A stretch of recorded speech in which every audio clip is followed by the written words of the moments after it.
Have you ever walked through the echoing halls of an ancient Egyptian temple, gazed upon the intricate carvings of a Mesoamerican pyramid, or studied the delicate patterns on an artifact from dynastic China, and noticed something strangely familiar?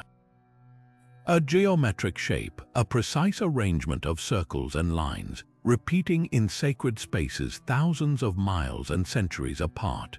It almost feels like a whisper from the past, one that's been waiting just beyond our understanding for us to finally listen.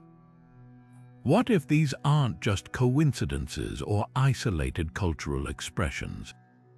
What if this shared symbol, something as elegant and profound as the flower of life, is actually a clue left behind by a civilization so advanced, so interconnected, that its traces have been hiding in plain sight all along? We're about to explore one of history's most tantalizing mysteries, the possibility that our ancient world was far more connected than we've ever imagined. This isn't just a story about symbols, it's a journey into the heart of human ingenuity, a search for echoes of a forgotten global culture whose influence may have shaped the earliest foundations of societies we thought were worlds apart. From the banks of the Nile to the highlands of Peru, the same patterns emerge again and again, challenging everything we thought we knew about the isolation of ancient peoples. Could it be that a single, sophisticated society once bridged continents, shared knowledge, and left behind a symbolic language meant to endure long after their names were lost to time? That's exactly what we're diving into today. Together, we'll follow this geometric thread across the globe, examining the evidence, questioning the narratives, and daring to imagine a past far grander and far more mysterious than the one we've been taught. This is more than archaeology, it's a detective story spanning millennia, and by the end of this video, you might never look at history the same way again. To understand the gravity of this global mystery, we first need to identify the symbol itself. The pattern we're tracking is not a simple hieroglyph or a crude drawing. It's a masterpiece of sacred geometry known as the flower of life. At its heart lies a series of overlapping, perfectly spaced circles that form a mesmerizing, symmetrical pattern reminiscent of a flower in full bloom. Its construction begins with a single circle, the fundamental unit of the universe. From that, a second, identical circle is drawn so that its center point lies directly on the circumference of the first. This creates a shape known as the vesica piscis, an almond-shaped area of overlap that ancient philosophers considered a doorway to creation. Continue this process, adding circles with their centers on the intersections of previous circles, and you build what is called the seed of life, a cluster of 7 interlocking circles. It is from this seed that the full flower of life unfolds, expanding into a complex grid of 19 circles enclosed within a larger sphere, a pattern that seems to contain an infinite matrix of hidden forms within it. And that's the crucial point. This isn't just an aesthetically pleasing design. The pattern encodes fundamental mathematical truths, including the ratios of pi and the golden ratio, and is believed by many to be a blueprint for reality itself, containing the templates for the 5 Platonic solids, which are the building blocks of matter. This profound mathematical precision is what separates it from a common decorative motif. We're not looking at a simple spiral or a common zigzag pattern that could easily be independently invented by different cultures. The flower of life requires an understanding of advanced geometry to replicate with any real accuracy. Finding this exact, complex pattern with its specific geometric rules, carved into the granite of an ancient Egyptian temple, and then again on a temple thousands of miles away in China, isn't like finding two cultures that both used triangles. It's like finding two cultures that both wrote down the same intricate mathematical equation. The odds of that happening by pure chance, separated by vast oceans and millennia, are astronomically low, which is precisely what makes its repeated appearance one of history's most compelling puzzles. Now, to truly grasp the significance of this symbol showing up across the globe, we must start at one of its most powerful and enigmatic locations, the land of the pharaohs. In Egypt, the flower of life isn't a minor decoration tucked away in some forgotten corner. It's prominently displayed in one of the most sacred and mysterious sites in all of antiquity, the Osirion, located in the ancient city of Abydos. This structure is unlike any other temple in Egypt. While most were built above ground with towering columns and open courtyards, the Osirion is a subterranean marvel, a massive megalithic stone construction that lies sunken into the earth, often flooded by the groundwater table. Its architecture feels vastly older and more primordial than the structures above it, built with colossal red granite blocks that weigh tens of tons, fitted together with a precision that defies simple explanation. And it is here, carved directly into the face of this incredibly hard granite, that we find one of the oldest and most perfectly rendered examples of the flower of life pattern. The sheer effort required to inscribe this intricate geometric design into such a durable stone is a statement in itself. This was not done casually. It was an act of immense importance, a message meant to endure for ages. So what was its purpose in the Egyptian worldview? Egyptologists tell us Abydos was the cult center for Osiris, the god of the afterlife, resurrection, and regeneration.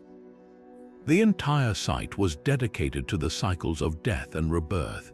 In that context, the flower of life, etched into the very stone of this underworld temple, takes on a profound meaning. It could be seen as a direct representation of the moment of creation, the first vibration that brought order from chaos, the geometric genesis of all life. Think of it as a cosmic map. The pattern, with its infinite repeating matrix, might have symbolized the underlying order of the universe, the hidden blueprint that the gods used to fashion the world and everything in it. For the high priests and initiates who would have descended into this sacred space, the symbol could have served as a focus for meditation, a visual key to understanding the divine mathematics that govern existence, from the spiraling of a galaxy to the structure of a single atom. It represents the interconnectedness of all things, the idea that life, death, and rebirth are all part of a single, eternal, geometric process. Finding this symbol here, in this specific temple dedicated to the god of cycles, suggests the ancient Egyptians weren't just artists. They were philosopher-scientists who understood that the secrets of the universe are written not in words, but in shape, proportion, and number. Yet if this symbol's presence in Egypt is profound, its discovery thousands of miles to the east is nothing short of astonishing. Our journey now takes us to ancient China, to the heart of the Shang and Zhou dynasties, a world of powerful emperors, ornate bronze ritual vessels, and exquisite jade carvings. Here, far from the deserts of Egypt, we find the same intricate geometric patterns emerging, not as a singular anomaly, but woven into the very fabric of their spiritual and cosmological beliefs. This isn't a pattern scratched onto a hidden wall. It is masterfully incorporated into some of the most sacred objects of their culture. On the surfaces of massive bronze dings or ritual food cauldrons used to make offerings to ancestors and gods, we see these interlocking circles and precise geometric grids. These vessels were the centerpieces of the most important state rituals, a direct line of communication with the divine. The symbols are also found carved into discs of flawless jade, a stone the Chinese believed possessed spiritual qualities and was associated with immortality and power. The placement is crucial. This pattern wasn't casual decoration. It was reserved for objects of supreme ritual significance. So what did it mean to them? In the Chinese worldview, particularly the concept of the mandate of heaven, cosmic order and harmony were everything. The emperor ruled only with the approval of the heavens, and maintaining balance between heaven, earth, and humanity was the primary duty of the state. This intricate geometric pattern, with its perfect symmetry and infinite repetition, likely served as a visual representation of that perfect heavenly order, the Taiji, or the supreme ultimate underlying reality. It was a map of the cosmos, a symbol of the harmonious interplay of yin and yang, and the perpetual cycle of creation and dissolution. Some scholars suggest these patterns on bronze vessels may have even played a role in divination practices, similar to the use of the I Ching. The precise arrangement of lines and circles could have been a focal point for shamans or priests attempting to decipher the will of the heavens, to read the patterns of the universe much like one would read the cracks on a heated oracle bone. The parallel to Egypt is simply too striking to ignore. In both cultures, we have the same complex symbol. In both cultures, it is found in the most sacred contexts, temple walls and ritual vessels. And in both cultures, it carries a nearly identical meaning, a blueprint of creation, a symbol of cosmic order, and a key to understanding the fundamental geometry of existence. Two ancient superpowers separated by the vast and seemingly impassable expanse of Central Asia, both utilizing a symbol of advanced sacred geometry for the same profound purposes. The conventional historical narrative tells us these civilizations developed in complete isolation from one another. There was no Silk Road at this time, no known trade routes that could facilitate the exchange of such a specific and complex philosophical concept. So how do we explain this? Did two cultures independently stumble upon the exact same intricate mathematical representation of the universe? Or does the persistent appearance of this symbol across such impossible distances suggest a different story altogether? A story of a shared source, a forgotten connection that predates our written history. The plot, as they say, is thickening. But the story of this symbol doesn't end with Egypt and China. To find perhaps its most dramatic and puzzling appearance, we must cross the vast Pacific Ocean and venture deep into the steamy jungles of Mesoamerica, to the world of the Maya and the Aztecs. Here, amidst towering stepped pyramids and intricate celestial observatories, the same geometric pattern emerges with a force that is impossible to ignore. We find it carved into the great stone monuments of Palenque, a site renowned for its sophisticated artistry and astronomical knowledge. We see it woven into the designs on painted pottery vessels, and perhaps most stunningly, we find it preserved within their sacred bark paper books known as codices. In the Dresden Codex, one of the few Mayan texts to survive the Spanish conquest, the pattern appears alongside complex astronomical tables and calculations used for tracking the movements of Venus and predicting eclipses. Its placement here is a critical clue. This wasn't mere decoration, it was integrated into their highest understanding of mathematics and the cosmos. For the Maya, who possessed a concept of zero and a calendar system of astonishing accuracy, this symbol likely represented the very framework of time and space. It could be seen as a cosmological chart, a map of the different levels of reality, the heavens, the earthly realm, and the dark, watery underworld of Xibalba, all interconnected and held in a delicate, sacred balance. The Aztecs, too, held a similar vision of a layered, geometric universe. Their famous sun stone, often mistakenly called a calendar, is a massive carved disc that is essentially a map of their cosmos, with a series of concentric rings depicting different eras of creation and destruction. While not an exact flower of life, the underlying principle is identical, a complex, symmetrical, and mathematically precise pattern used to encode their understanding of reality's structure. For these cultures, the symbol may have represented the life force itself, the energy that flows through all things, from the growing corn to the movement of the stars. It was a visualization of the breath of the feathered serpent god Kukulkan, known as Quetzalcoatl to the Aztecs, the deity who brought knowledge and civilization to humanity. Finding this specific symbol in Mesoamerica presents the greatest challenge to the conventional historical narrative. We are now talking about a transoceanic divide. The established academic view maintains that the civilizations of the Old World and the New World developed for thousands of years in complete isolation, with no contact between them until Columbus. Yet here we have a symbol of immense complexity and identical spiritual significance appearing in the temples of Egypt, on the ritual bronzes of China, and in the codices of the Maya.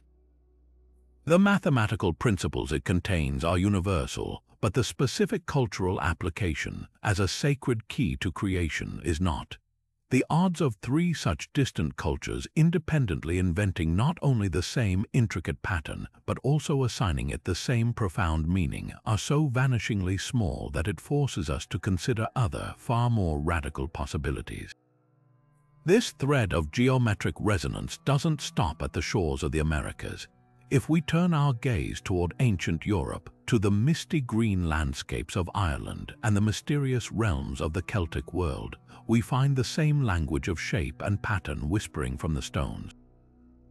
Here, the symbol manifests not as the perfect flower of life grid, but as a close relative, a dizzying, interconnected series of spirals and knots that seem to dance with the same energy and intention.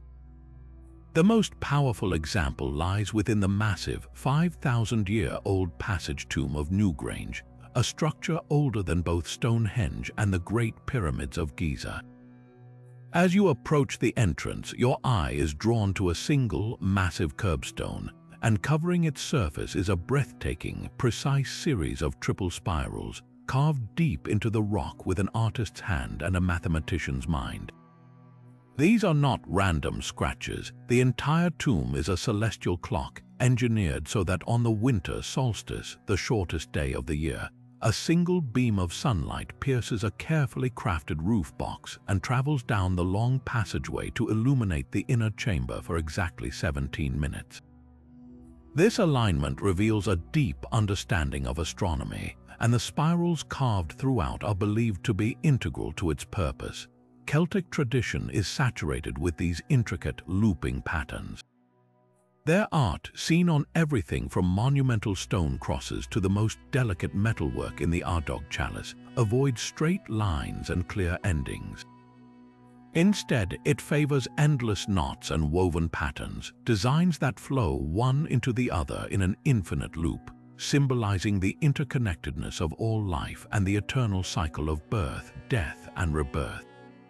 The meaning is profoundly similar to what we've seen across other cultures. These patterns represent the flow of energy, the sacred path of life, and the interconnected nature of the spiritual and physical worlds. The Celts, much like the Egyptians and the Maya, saw the universe not as a collection of separate things, but as a single, living, breathing entity, and their art was a map of this belief. The key question then becomes one of timeline and connection. Newgrange was sealed thousands of years before what we recognize as Celtic culture even emerged. The people who built it are a mystery to us, a lost Neolithic society with incredible skill and knowledge. This suggests that this symbolic language is far older than any of the individual cultures we've discussed.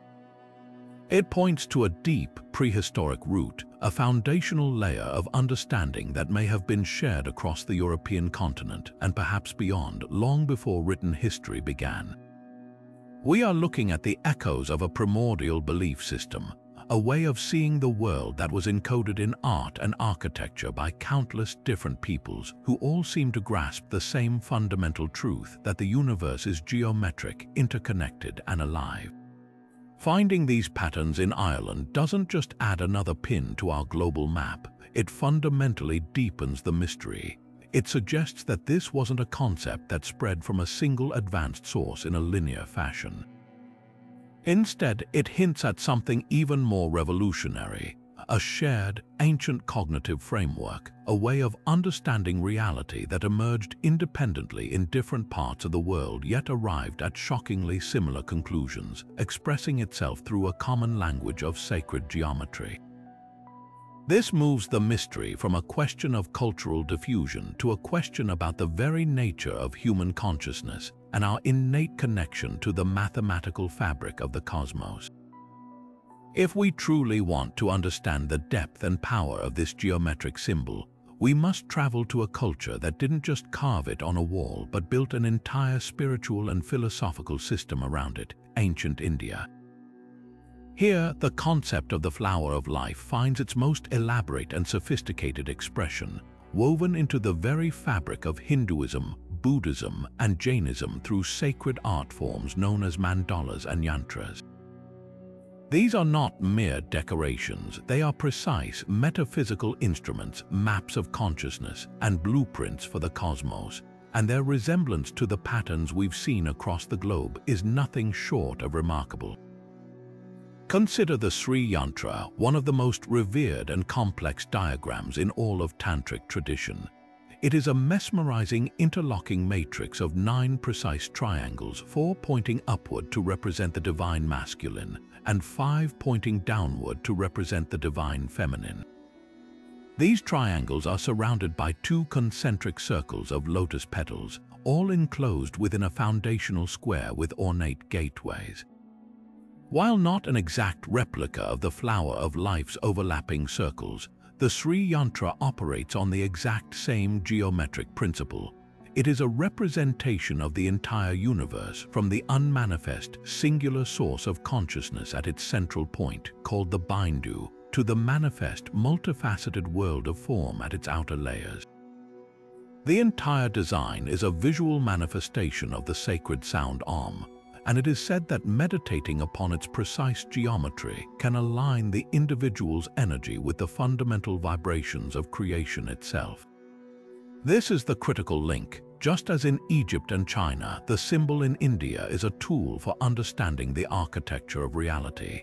Mandalas, which literally mean circle, are used as aids for meditation and ritual. They often begin with a central point and expand outward through a series of intricate, symmetrical geometric patterns, frequently incorporating the same interlocking circles and floral motifs we recognize. These designs serve as portable temples, guiding the practitioner's gaze and mind from the periphery of everyday existence toward the sacred center, the source of all things. The process of creating a sand mandala, painstakingly placing colored grains one by one only to ritually destroy it upon completion, is a profound lesson in the impermanence of the material world and the eternal nature of the geometric patterns that underlie it. The parallels extend from the philosophical right down to the physical. The ground plans of Hindu temples themselves are laid out as giant mandalas, vast geometric expressions of the cosmos meant to mirror the macrocosm within a microcosm. When you walk into a temple like the Grand Virupaksha temple at Hampi or the towering Jagannath temple at Puri, you are not just entering a building, you are walking into a living, breathing Sri Yantra. The concentric courtyards, the alignment of the gates, the placement of the deities, all of it follows sacred geometric principles designed to elevate consciousness and connect the individual with the divine. The flower of life pattern, or its close cousins, can be found carved into the stone pillars and ceilings of these temples, acting as permanent focal points for devotion and contemplation. This deep integration of complex geometry into spiritual practice reveals a culture that possessed an advanced understanding of mathematics, not just as a practical tool for building, but as a spiritual language for describing the nature of God, consciousness, and the universe. The connections we can draw are startling. The Egyptian Osirion, with its submerged flower of life, served as a gateway to the underworld and cycles of rebirth. The Chinese ritual bronzes used the pattern to maintain heavenly harmony. The Mesoamerican codices integrated it into their astronomical calculations. And in India, the same geometric principles are the very foundation for achieving spiritual enlightenment and understanding the structure of reality. The symbol's meaning is consistent across these vast distances. It is a universal key. It suggests that these ancient cultures weren't just independently brilliant. They may have been tapping into the same fundamental, perennial wisdom, a lost science of sacred geometry that understood the vibrational and mathematical nature of existence, a science so profound that its echoes reverberated across continents, finding expression in the art, architecture, and spiritual practices. Seemingly disconnected worlds, This level of precision forces us to ask a difficult, almost uncomfortable question about the tools and knowledge these ancient peoples possessed. We aren't talking about scratching a simple design into soft limestone. The most compelling examples, like the panel in Egypt's Osirion, are etched into red granite, one of the hardest stones on the planet, with a Mohs hardness rating of 6 to 7. To put that in perspective, modern steel tools have a hardness of about 5.5 to 6.5. This means that a standard steel chisel would be largely ineffective, barely scratching the surface. The common explanation is that they used even harder stones like dolerite pounders and a tremendous amount of patient, repetitive labor. But this geometric pattern presents a unique challenge. It isn't a series of straight lines or simple curves that could be patiently pecked out. It is a network of perfect, overlapping circles that must maintain their precise curvature and consistent depth across the entire design. Creating a single, flawless circle freehand on such a durable material is a feat of immense skill. Creating a grid of 19 of them, all perfectly interlocking with mathematical consistency, moving from one circle to the next without a single error in alignment, is a task that borders on the superhuman. It implies the use of a compass or a similar precise marking tool, but one capable of scoring granite. Even if they used a wooden or metal compass with a hardened point, the physical pressure required to scribe a clean, continuous line into that stone would be enormous. Any slip, any waver in the hand, and the entire symbolic integrity of the design would be ruined on an immovable, priceless block of architecture. This wasn't folk art, it was precision engineering on a microscopic scale, executed on a macroscopic, monumental canvas. Now consider that we are asked to believe this same technological and artistic miracle occurred not once but multiple times in cultures that supposedly had no contact with one another. The master bronze casters of ancient China were working with a completely different medium, but their achievement is no less astounding. The intricate geometric patterns on their ritual vessels, like the ding, were first sculpted in clay to create the mold. This required the same flawless precision, but in a fragile, pliable material. The pattern had to be perfectly rendered in negative, with every line and circle carved in reverse with stunning clarity into the mold walls before the molten bronze, reaching temperatures over 1000 degrees Celsius, was poured in. A single mistake in the mold-making process would be permanently cast into the metal, a costly error on an object intended for communication with the divine. This process demands not just artistic skill, but a profound understanding of geometry, metallurgy, and the behavior of materials under extreme heat. The persistence of this symbol across these vast distances, rendered in such challenging and permanent mediums, suggests something far more significant than independent invention. It points toward a shared technical knowledge. It implies that these cultures, or a precursor that influenced them, possessed a sophisticated toolkit, both physical and intellectual. They needed advanced mathematical comprehension to conceive the symbol, and they needed advanced engineering capabilities to replicate it with such unforgiving accuracy on the hardest materials available to them. The alternative is to believe that, separated by thousands of miles and years, different groups of people independently developed the same complex mathematics, the same philosophical concepts about the nature of reality, and the same seemingly impossible stone working and metal casting techniques to express it, all by sheer coincidence. When you line up the evidence, the idea of a shared technological and scientific heritage from a much older, forgotten source begins to feel less like a fantastical theory and more like the simplest, most logical explanation for a global phenomenon. Of course, the most immediate and widely accepted explanation in mainstream archaeology for these parallels is a concept known as independent invention, or convergent evolution in the realm of ideas. This perspective argues that humanity, no matter where it flourishes, is fundamentally united by shared psychological wiring and a universal experience of the natural world. Because of this common ground, different cultures can and often do arrive at strikingly similar solutions, symbols, and technologies without any contact whatsoever. It's a compelling argument based on the simple, observable fact that a circle looks the same in Egypt as it does in China, and its symbolic potential to represent the sun, the moon, wholeness, or cycles is immediately apparent to any human who gazes upon it.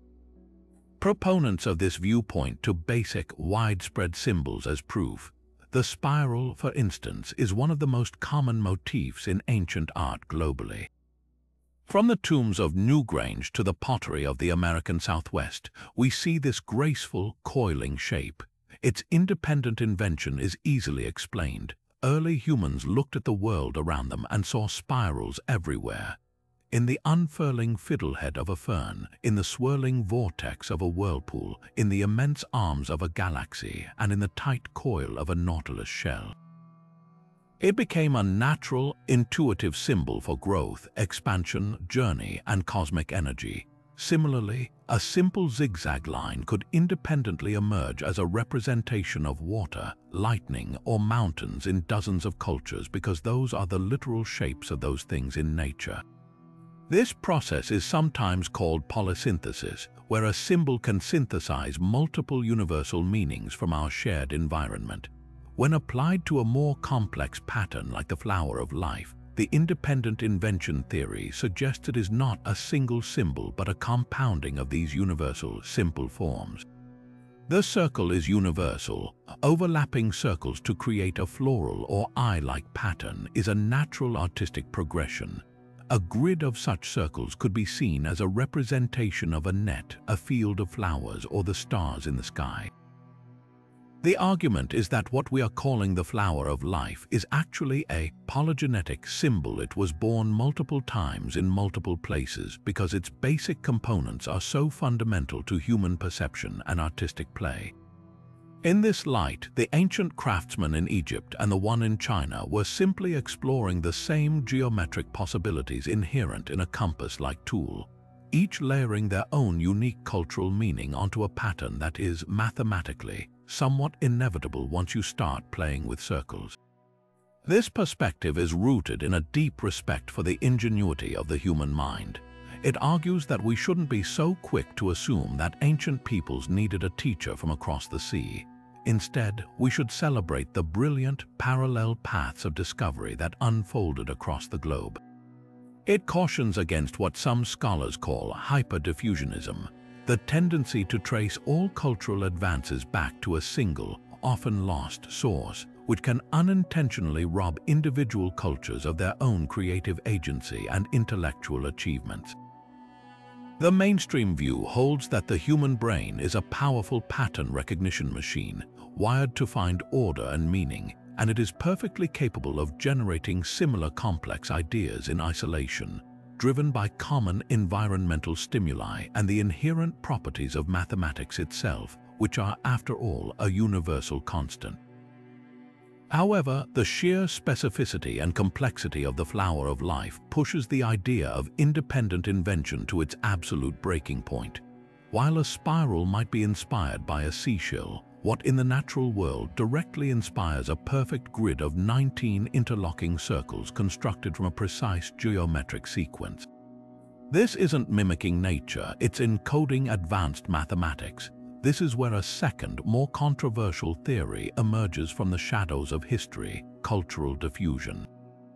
This idea proposes that these similarities are not coincidental at all, but are the direct result of contact, that knowledge, people, and ideas traveled across vast oceans and impassable mountain ranges long before our history books say it was possible. The symbol, in this light, isn't just a philosophical concept. It's a marker, a cultural fingerprint left by a lost seafaring people who shared this sacred geometric knowledge with the emerging civilizations of the ancient world. Imagine, for a moment, a sophisticated maritime culture existing thousands of years before the Phoenicians, a civilization with an intimate understanding of ocean currents, celestial navigation, and shipbuilding. This is not as far-fetched as it might seem. we have tantalizing clues like the submerged ruins of Göbekli Tepe in Turkey, which suggest complex societies existed at the end of the last ice age, a time when sea levels were hundreds of feet lower. What if such a culture, possessing this profound knowledge of sacred geometry, embarked on voyages of exploration and trade? They wouldn't need to conquer or colonize. Simply by sharing knowledge at key ports and trading hubs, they could have planted a seed. This seed, the geometric understanding of the universe, could then have been adopted and adapted by local cultures, each incorporating it into their own religious and architectural traditions, explaining why the core meaning remains consistent while the artistic styles differ. The Pacific Ocean, often seen as an insurmountable barrier, might have been a highway. The sophisticated reed boats of ancient Peru, capable of long-distance travel, or the incredible navigational feats of the Polynesians, who settled islands across millions of square miles of open ocean using only the stars and waves as guides, prove that ancient seafaring was far more advanced than we typically credit. A diffusionist would argue that transoceanic contact between, say, Southeast Asia and Mesoamerica was not just possible but probable. They might point to the sudden and unexplained appearance of full-blown Olmec civilization in Mexico, with its iconic giant stone heads that bear striking and controversial resemblance to features more commonly associated with African cultures, or the shared pyramid-building tradition that appears on both sides of the Atlantic. The flower of life, in this scenario, becomes a piece of the technological and spiritual package that these seafarers carried, a universal key that could be understood by any culture with a developed knowledge of mathematics and astronomy, regardless of their spoken language. This theory offers an elegant solution to the puzzle. It explains the impossible similarities without denying the individual brilliance of each culture. The Egyptians, the Chinese, the Maya, the Celts, they were all geniuses in their own right. They took this shared geometric knowledge and built upon it, creating the breathtaking and distinct architectures and philosophies we admire today. But the initial spark, the fundamental blueprint, may have had a single common source, a lost global culture whose name has been erased by time, but whose greatest lesson, the geometric nature of reality, was carved into stone and cast in bronze across the world, waiting for us to finally recognize it as a message in a bottle from the deep past. So where could such a seafaring, geometrically advanced culture have originated? To find a potential answer, we must turn to one of the most enduring and tantalizing myths in all of human history, the story of Atlantis, as first recorded by the Athenian philosopher Plato over 2,000 years ago. In his dialogues, the Timaeus and the Critias, Plato doesn't present Atlantis as a mere legend or a fable. He frames it as a true historical account, passed down to the Athenian lawgiver Solon by Egyptian priests in the ancient city of Sais. These priests described a mighty island empire that existed some 9,000 years before their time, located beyond the Pillars of Hercules, what we now call the Strait of Gibraltar, in the Atlantic Ocean. This was no primitive society. According to Plato's detailed account, Atlantis was a marvel of engineering and architecture, built on a series of concentric rings of land and water. Its capital city was a masterpiece of sacred geometry, with a central citadel, temples plated in precious metals, and a vast, intricate canal system that connected its rings to the sea. Most importantly, Plato's Atlanteans were a people of immense knowledge. They understood the laws of the universe, harnessed the energy of the earth, and possessed a spiritual wisdom that was reflected in their perfectly planned city, a geometric ode to cosmic order. But their greatness was their undoing. Over time, they became corrupt, arrogant, and greedy. Their once noble spirit was consumed by a desire for conquest and power. And in a single terrible day and night of cataclysm, the entire island was swallowed by the ocean, vanishing beneath the waves forever. For centuries, this story has been dismissed as a philosophical allegory, a cautionary tale Plato invented to warn about the dangers of imperial overreach and moral decay. But what if we've been reading it wrong? What if, layered within the myth, is a distorted memory of a real historical event? The timeline Plato gives is incredibly specific. 9,000 years before the 6th century BC places the fall of Atlantis right around 11,500 years ago, a date that coincides almost perfectly with the dramatic end of the last ice age. This was a period of profound global upheaval when melting ice sheets caused sea levels to rise by hundreds of feet, inundating coastlines and low-lying islands across the world. Is it so difficult to imagine that a sophisticated island civilization, perhaps built on a coastal plain or a continental shelf that is now deep underwater, could have been lost during this era of catastrophic flooding? This is where our geometric symbol reconnects with the narrative. Imagine Atlantis, or a culture like it, as that proposed source of the sacred geometric knowledge. Their entire society was built upon an advanced understanding of these principles. The flower of life wouldn't have been just a symbol to them. It would have been the foundational language of their science, their technology, and their spirituality, integrated into everything from their city planning to their navigation charts. When their homeland was doomed, the survivors, seafarers, priests, and scholars would have taken to their ships in a desperate exodus. They wouldn't have vanished without a trace. They would have fled in all directions, seeking refuge along the coastlines of the world that was still stable. This theory provides a breathtakingly elegant explanation for the global presence of our symbol. These refugee sages, landing on the shores of ancient Egypt, Mesoamerica, and other emerging cultures, wouldn't have arrived as conquerors. They would have been refugees grateful for safe harbor. In exchange for sanctuary, they would have shared the most valuable thing they possessed, their knowledge. They would have taught local shamans and chieftains the sacred geometry that underpinned their entire world, the mathematics of creation, the patterns of the stars, the secrets of stone fitting and construction that allowed them to build their magnificent concentric ringed cities. This knowledge wouldn't have been transferred as a complete monolithic package. It would have been a seed planted in different soils. In each new location, that seed would have taken root and grown in a unique way, adapting to and merging with local beliefs.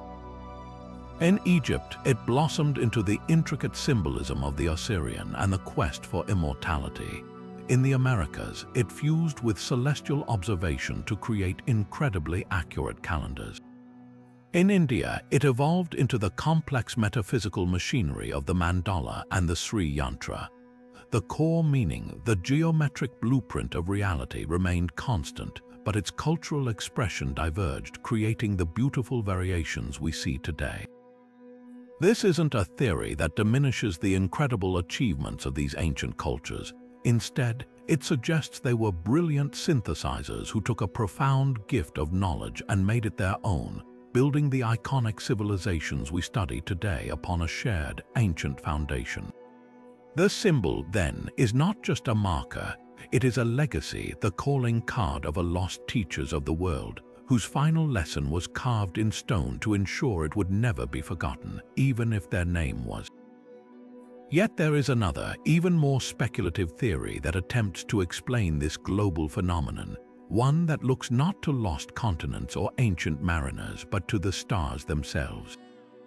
This is the ancient astronaut hypothesis, which proposes that the symbol we've been tracing is not a human invention at all, but a piece of advanced knowledge delivered to various ancient cultures by extraterrestrial visitors. In this view, the flower of life is not a philosophical concept born from human observation, but a literal piece of technology or a scientific diagram, a universal key that held a significance far beyond the understanding of the people who meticulously carved it into their stones. Proponents of this idea argue that the symbol's sudden appearance and its profound mathematical perfection are simply too advanced for the timelines we accept. They point to the seemingly miraculous leap in human civilization, the transition from hunter-gatherer societies to builders of astronomically aligned megaliths and masters of complex mathematics, and ask if such a leap could have been spurred by an outside influence. The symbol, in this context, becomes a kind of teaching tool or a data storage device, gifted by star-born visitors to our primitive ancestors. It might have represented fundamental principles of physics, schematics for energy systems, or a map of dimensional realities that human minds were not yet equipped to fully grasp but were encouraged to preserve. This theory often draws parallels to giving a modern smartphone to someone from the Middle Ages. The recipient wouldn't understand the quantum physics behind the microprocessor or the complexities of its software, but they might recognize its power, venerate it as a magical object, and attempt to replicate its sleek, geometric form in their art and architecture, imbuing it with a religious significance that only hinted at its true purpose. The perfect, laser-like precision of the engraving in the Osirion's granite is cited as potential evidence of technology beyond simple stone tools, perhaps even a form of energy-based cutting or inscription that we can't yet imagine. The consistency of the symbol's meaning across cultures is explained as a consistent lesson plan. Different groups of humanity, isolated from one another, were given the same foundational textbook by these extraterrestrial teachers.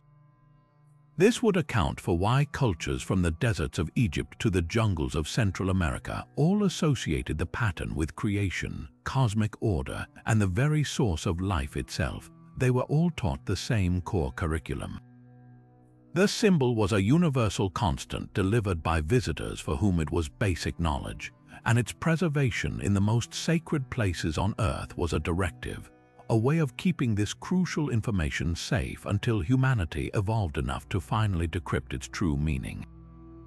While this idea is often dismissed by mainstream academia as pseudoscience, it forces a fascinating and valuable line of inquiry.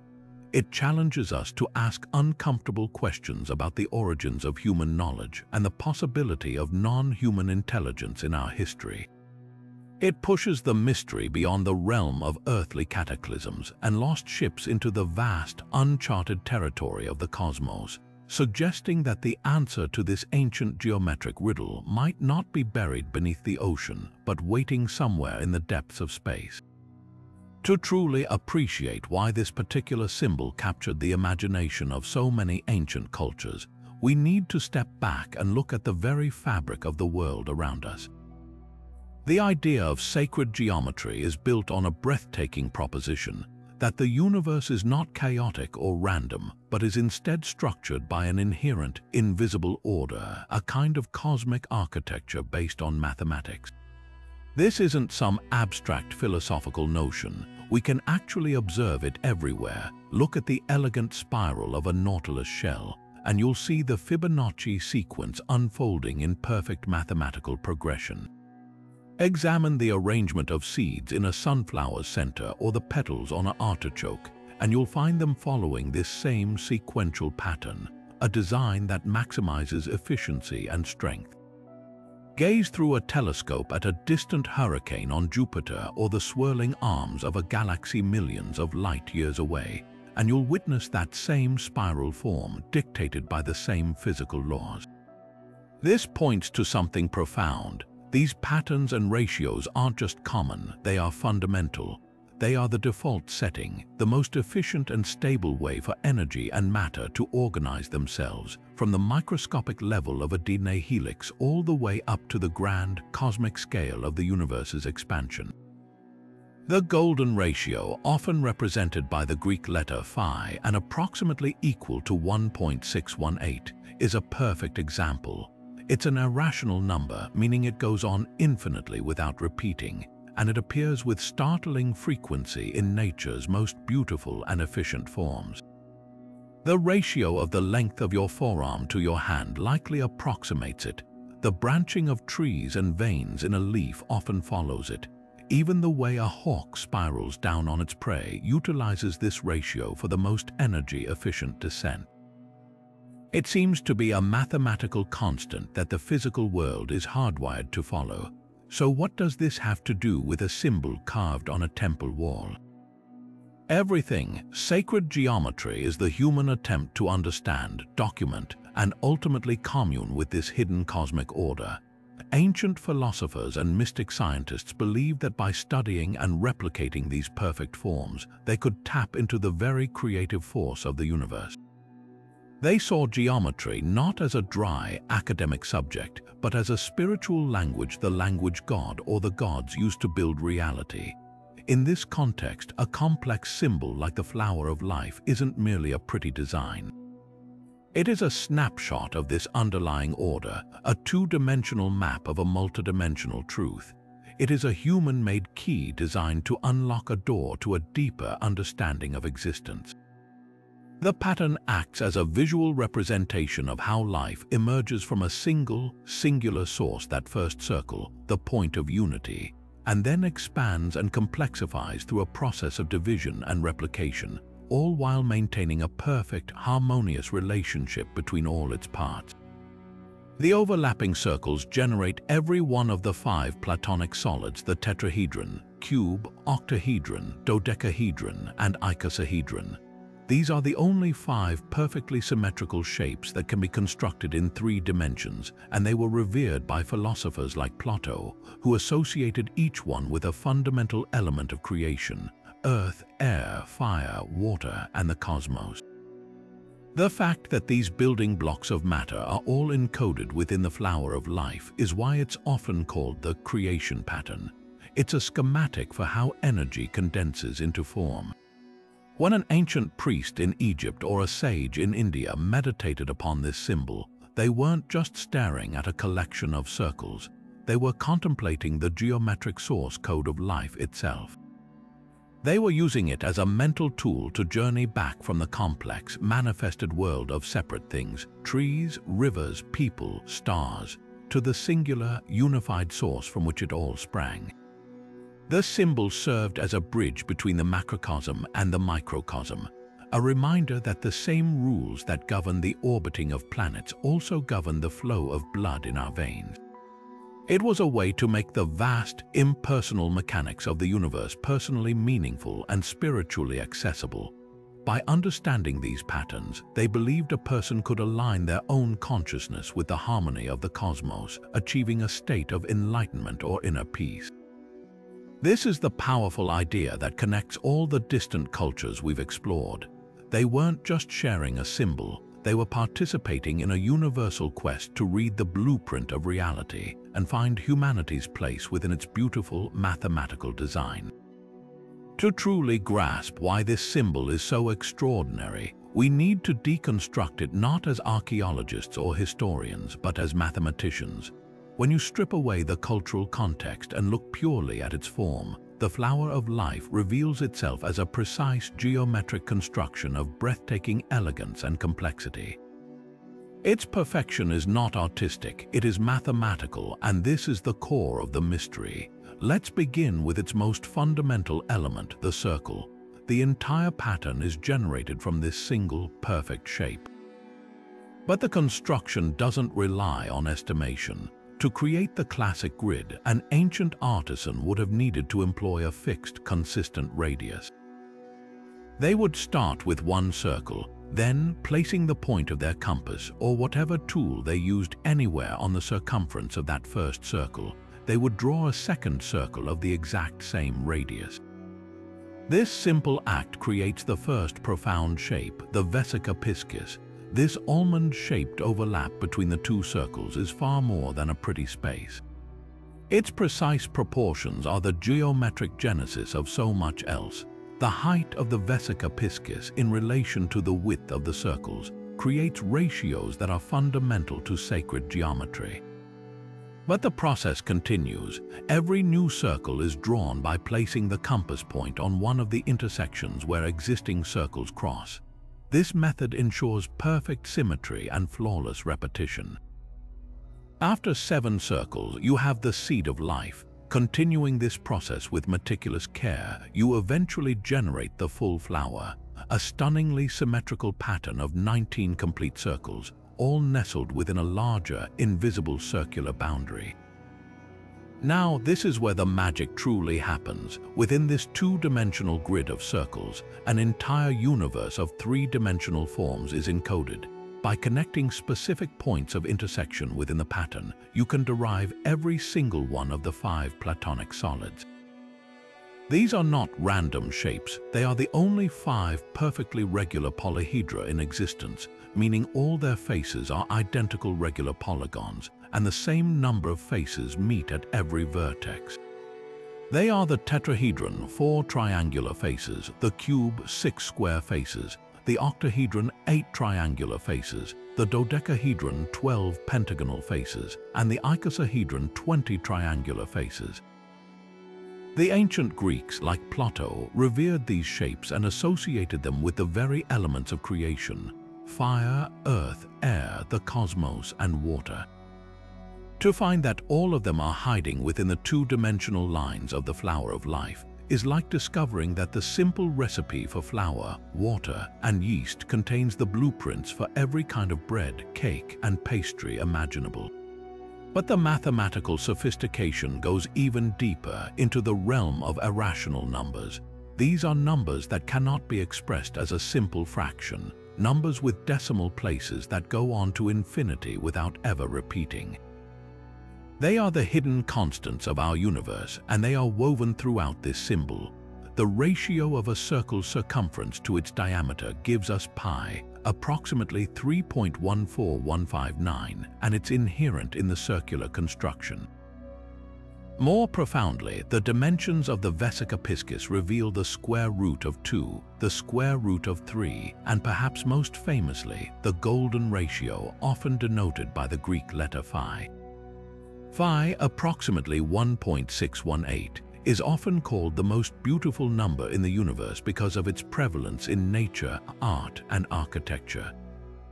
It appears in the spiral of a nautilus shell, the branching of trees, the proportions of the human body, and the structure of DNA. It represents a unique ratio where the whole is to the larger part as the larger part is to the smaller part. This ratio is intrinsically linked to the pentagon and the dodecahedron, both of which are derived from the flower of life grid. So this pattern doesn't just contain shapes, it contains the very ratios that govern growth, harmony, and beauty in the natural world. This presents us with an enormous historical puzzle. We are to believe that nomadic hunter-gatherers who had only recently discovered agriculture were simultaneously and independently developing a symbolic language that encodes advanced Euclidean geometry, irrational numbers, and a complete set of perfect polyhedra. The timeline doesn't just feel tight, it feels impossible. The intellectual leap required to move from basic survival to abstractly contemplating the mathematical building blocks of reality is staggering. This isn't a pattern that emerges from doodling. It is the result of intense, focused study and a deep understanding of mathematical principles. Finding this specific, sophisticated knowledge etched into granite at a site as old as the Osirion forces us to radically reconsider the capabilities of our ancient ancestors. It suggests a lineage of scientific and philosophical inquiry that is far older and far more advanced than our standard historical models have ever allowed. If this symbol was truly a universal key, a piece of knowledge so vital it was preserved across continents, then perhaps its purpose extended far beyond the philosophical. What if its primary function wasn't just to inspire meditation on the nature of creation, but to provide a practical, working diagram for manipulating the very forces of that creation? This leads us to a theory that shifts the symbol from the realm of the spiritual into the domain of the technological, the idea that the flower of life was a functional blueprint. Consider its potential as an architectural guide.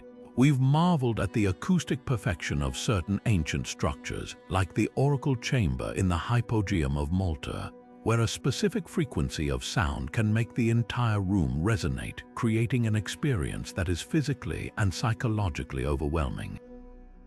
Or the Great Pyramid of Giza, whose interior chambers and passageways seem designed to channel and amplify specific vibrational energies.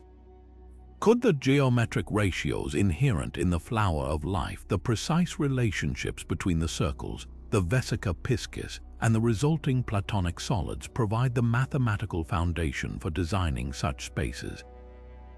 The symbol may have served as a master template for creating chambers with perfect resonance, spaces where sound could be used for healing, for altering states of consciousness, or even for some form of energy generation we no longer understand. The builders wouldn't need to know the complex physics. They would simply need to faithfully replicate the proportions dictated by the geometry, and the physics would follow as a natural consequence. An even more compelling possibility is that this pattern represents a schematic for a kind of lost energy technology. In modern times, researchers exploring sacred geometry have built three-dimensional models based on the flower of life, often called vector equilibrium or Metatron's cube. Some claim these configurations exhibit unique properties, suggesting a potential to tap into a fundamental energy field, a zero-point energy that exists all around us. The perfect symmetry and harmonic ratios could theoretically allow such a device to resonate with the underlying fabric of spacetime itself, drawing energy from the quantum vacuum. If a precursor civilization had stumbled upon this principle, the symbol would be the most valuable piece of information they could possibly possess and pass on. It wouldn't be a spiritual icon, it would be an engineering diagram, a lifeline to a power source that could run their civilization without fuel. The placement of the symbol in the Osirion, a structure constantly interacting with underground water flows, takes on a new significance if one considers theories that running water can affect electromagnetic fields and potentially enhance such energy-generating effects. Perhaps the most awe-inspiring theory is that this geometric grid is actually a celestial map, a two-dimensional projection of a much grander cosmic clock. The most significant and slowest moving cycle observed from Earth is the precession of the equinoxes, a 26,000-year wobble in Earth's axis that causes the position of the constellations at the equinoxes to slowly shift backward through the zodiac. This great year was known to ancient cultures like the Maya and was central to their long count calendar. The complex, overlapping circles of the flower of life, with their specific number of intersecting points and radial divisions, could be a geometric cipher for encoding this vast astronomical timescale. Certain researchers have proposed that by connecting specific points within the pattern, you can derive the precise number of years in precessional cycles or map the ages of the zodiac. This transforms the symbol from a static image into a dynamic calculator. A skilled initiate, by tracing lines across the grid, could theoretically calculate astronomical events thousands of years in the past or future. It becomes a Stone Age analog computer, a permanent record of cosmic time that would survive any cataclysm that destroyed paper or parchment. This would explain why it was considered so sacred and why it was carved with such painstaking precision into the most durable materials available. It was a scientific instrument meant to endure for millennia, ensuring that this crucial knowledge of our planet's place in the cosmos would never be lost. Whether it guided the construction of powerful chambers, outlined the principles of free energy, or mapped the heavens themselves, this theory suggests our ancestors were not just philosophers but technologists of a high order, using a universal geometric language to encode the deepest secrets of the physical universe. While the flower of life presents a uniquely compelling case due to its intricate mathematical nature, it is far from the only symbol that appears to echo across continents and epochs. To fully appreciate its significance, we must view it not as a singular anomaly, but as part of a much larger tapestry of shared human imagery, a collection of what the pioneering psychologist Carl Jung termed archetypes of the collective unconscious. These are primal symbols embedded deep within the human psyche that seem to emerge independently across cultures, pointing toward a shared layer of inherited understanding that transcends language and geography. Consider the swastika, a symbol whose profound ancient meaning was tragically hijacked in the 20th century. Long before it was associated with hatred, This equal-armed cross with bent legs was one of the most widespread and revered symbols in human history. We find it meticulously inscribed on ancient pottery in the Native American pueblos of the American Southwest, used by the Hopi and Navajo peoples to represent wandering clans, migration, and the four sacred directions. It appears on temple walls in India, where it remains a sacred symbol in Hinduism, Buddhism, and Jainism, representing good fortune, the sun's path, and the eternal cycle of samsara. It was etched into ancient Greek pottery, woven into Celtic artifacts, and even found among the ruins of Troy. This wasn't a pattern that spread through trade or conquest. It was a symbol that emerged from a shared human fascination with the motion of the sun, the turning of the seasons, and the concept of a sacred center from which all directions emanate. Its independent appearance suggests a universal human impulse to represent cyclical movement and spiritual centering. Similarly, the serpent motif slithers through the mythologies of the world with startling consistency. In ancient Egypt, the uraeus cobra coiled on the pharaoh's brow was a symbol of divine authority and protection. In Mesoamerica, the feathered serpent god Quetzalcoatl or Kukulkan was a benevolent bringer of knowledge, culture, and civilization. In Aboriginal Australian Dreamtime stories, the rainbow serpent is a powerful creator being, shaping the landscape and governing the waterholes. In Hindu and Buddhist traditions, the Kundalini is a serpent-like energy coiled at the base of the spine, representing the potential for spiritual awakening. And in the Genesis story of the Abrahamic traditions, the serpent is a cunning tempter. Despite these vastly different cultural contexts, the serpent consistently represents a potent, primal force, often linked to knowledge, life force, healing, and the mysterious underworld. It is a symbol of transformation, of shedding the old to make way for the new, a concept so fundamental to the human experience that it found expression everywhere. What connects these symbols, the geometric flower, the rotating swastika, the coiling serpent, is not a shared artistic style, but a shared underlying meaning. They are all attempts to visualize and comprehend the most profound forces governing existence, creation, cycles, energy, and the interconnectedness of all life. The flower of life maps the geometry of creation itself. The swastika diagrams the cyclical motion of celestial bodies and the seasons. The serpent embodies the raw, untamed life force that animates the world. Their persistence tells us that ancient humanity was engaged in a unified global project, a quest to understand the universe and our place within it, using a symbolic language that predates written history. This brings us to a critical fork in the road of interpretation. One path favored by mainstream scholarship is the concept of the collective unconscious, that these symbols are hardwired into the human brain, innate psychological templates that naturally bubble up into art and mythology when humans contemplate the big questions of life, death, and cosmos.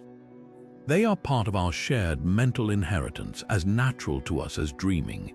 The other path, which we have been exploring, is the possibility of a shared physical heritage, that these symbols are not just psychic echoes but cultural fossils.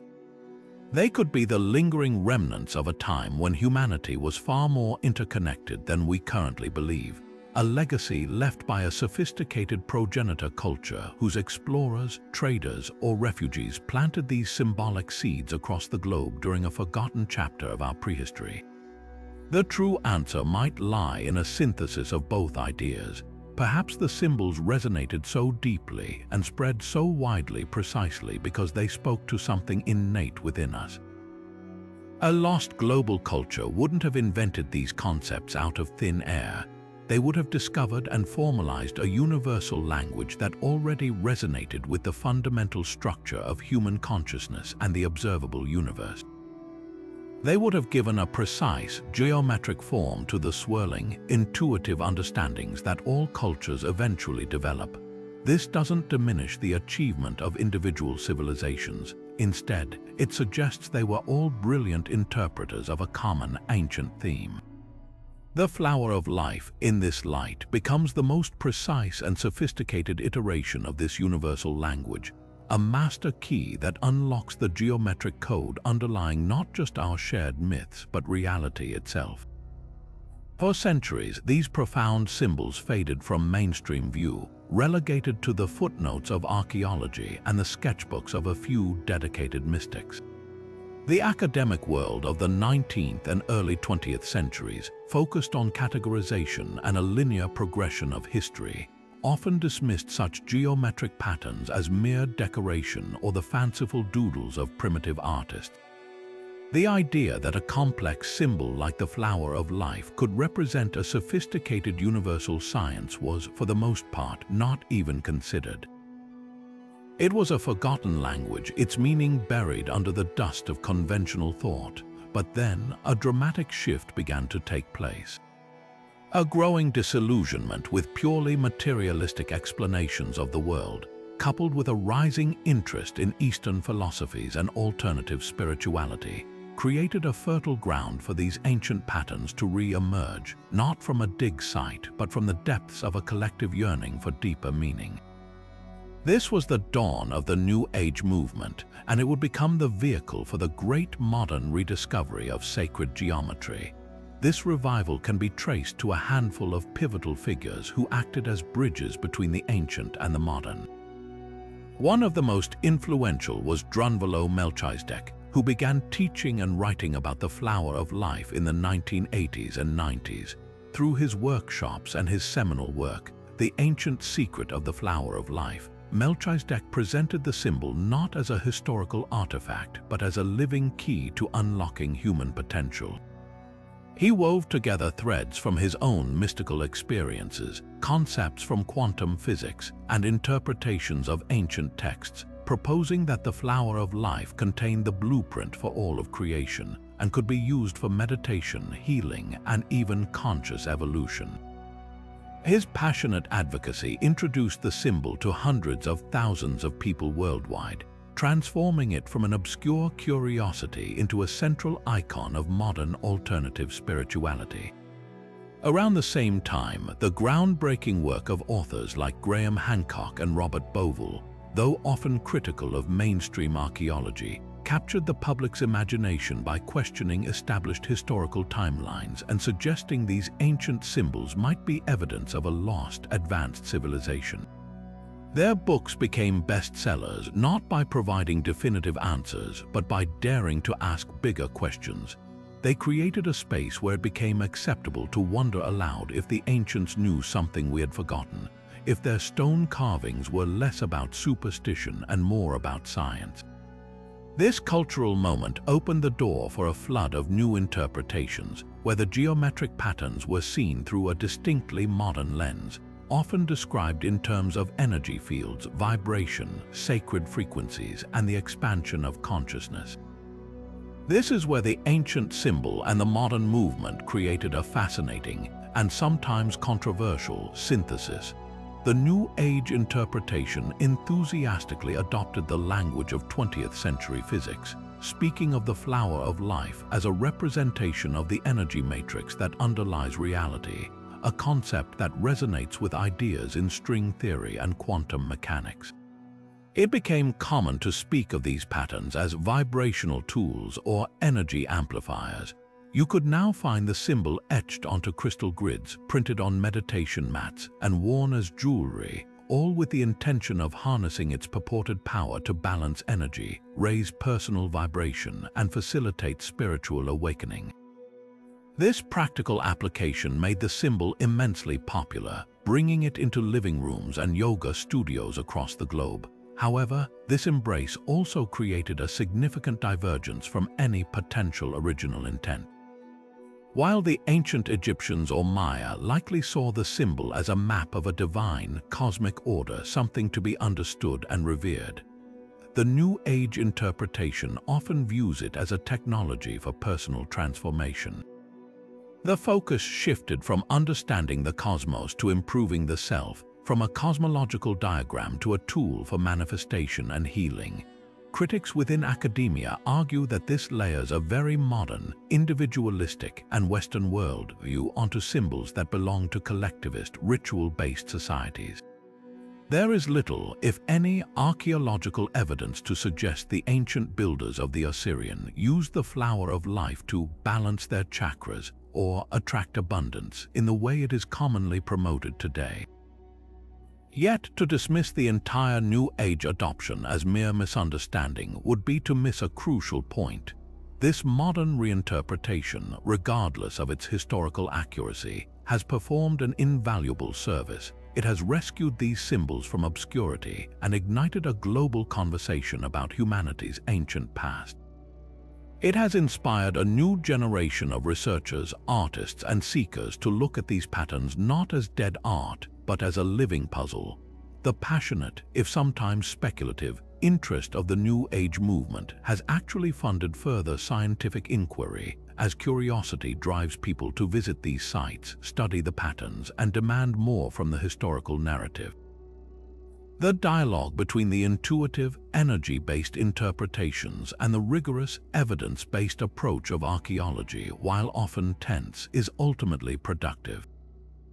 It forces both sides to refine their arguments and reminds us that the past is not a closed book, but a story we are still learning how to read. The symbol's journey from a forgotten temple carving to a modern spiritual icon proves its enduring power to captivate the human mind, bridging the gap between our ancient intuition and our contemporary search for connection in a mysterious universe. Of course, any theory that challenges the foundations of established history is going to face intense scrutiny, and the idea of a globally shared symbol from a lost culture is no exception.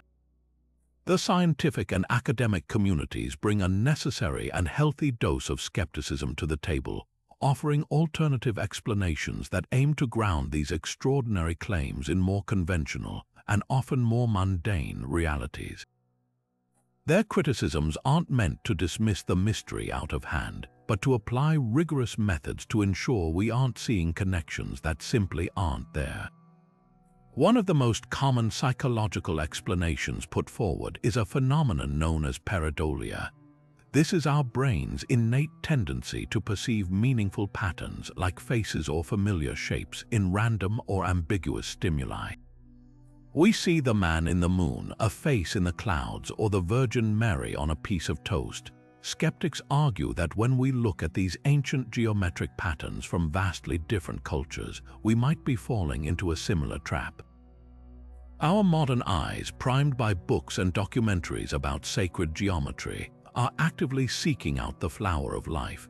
In doing so, we might be connecting dots that the original artists never intended to be connected, imposing a unified theory onto what were actually independent and distinct artistic traditions. A second major point of contention rests on the authenticity and dating of the carvings themselves. The most frequently cited example, the Osirion panel in Abydos, is a prime target for this critique. Some Egyptologists have suggested that the famous grid of circles is not a single, intentionally carved symbol at all, but rather a palimpsest, a case where multiple, separate carvings have overlapped over centuries. They propose that what we perceive as the flower of life might actually be the remains of carved cartouches, oval rings enclosing hieroglyphs of royal names that have been systematically chiseled away by later rulers seeking to erase a predecessor's legacy. Over time, erosion and the natural wear of the stone could have smoothed these overlapping chisel marks, accidentally creating the illusion of a precise, interlocking geometric pattern. If true, this would completely reframe the evidence. It wouldn't be a sacred symbol of creation. It would be an archaeological accident, a ghost image left by political vandalism. This theory underscores the critical importance of accurate dating and context. Without being able to say with absolute certainty when a symbol was made, by whom, and for what explicit purpose, any grand theory built upon it rests on shaky ground. The academic world also points to the vast diversity of human expression. They argue that claiming a global connection based on a geometric pattern is a form of reductionism that overlooks the incredible uniqueness of each culture. Yes, the ancient Chinese, Egyptians, and Maya all used circles and grids in their art, but so did nearly every other culture on Earth, because the circle is one of the simplest and most fundamental shapes to produce. The specific meanings, contexts, and applications of these patterns, however, are wildly different. For mainstream historians, it's a far greater leap to assume a shared transoceanic teacher than it is to accept that brilliant, creative humans in different parts of the world simply explored similar visual ideas. They see the drive to find a single, lost source for all advanced knowledge as a form of hyper-diffusionism, a theory that ironically strips individual ancient cultures of their own ingenuity and intellectual achievements by suggesting they needed an outside force to inspire them. This creates a fascinating intellectual standoff. On one side, you have a pattern so specific and meaning-laden that its repeated appearance feels statistically improbable. On the other, you have a set of perfectly rational, Occam's razor-friendly explanations that attribute it to cognitive bias, archaeological coincidence, and independent innovation. The truth, as it often does, may lie somewhere in the uncomfortable space between these two poles. Perhaps it's not a choice between a single global culture and complete isolation. Maybe the answer involves a more complex web-like model of ancient interaction, limited, sporadic, but profoundly impactful contact that allowed for the exchange of core ideas, which were then adapted and magnified by incredibly capable local cultures into the magnificent societies we remember.